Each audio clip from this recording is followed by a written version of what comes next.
ஸல்லல்லாஹு அலைஹி வஸல்லம் சொன்னார்கள், இந்த சொர்க்கத்துக்கு போக முடியாத நெருங்க முடியாத கோஷ்டியில ஒன்னாவது லா யதுகுலுல் ஜன்னத காத்து, ரவாவுல் புகாரி வ முஸ்லிம்.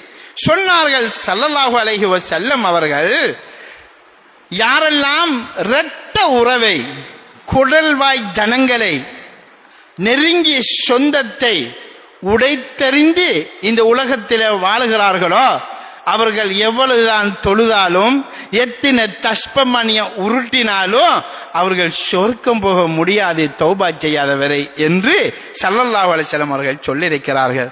அல்லாஹ்வின் நல்லடியார்களே, இன்று நமக்குள்ளே நாம பார்க்குகிறோம், தொழுகிறார், ஹஜ்ஜி செய்கிறார், பெரிய பெரிய தாடி, பெரிய பெரிய உடுப்பு, சகோதரர்களை ஹாஜியார், பள்ளி ரெஸ்டி, பள்ளி மௌலவி, இப்படியெல்லாம் பேர் சூட்டப்பட்டவர்களும் கூட இந்த இரத்த உறவை தூக்கி எறிந்து நடக்கிறார்கள். சகோதரர்களே, எவ்வளவு பெரிய பாவம்!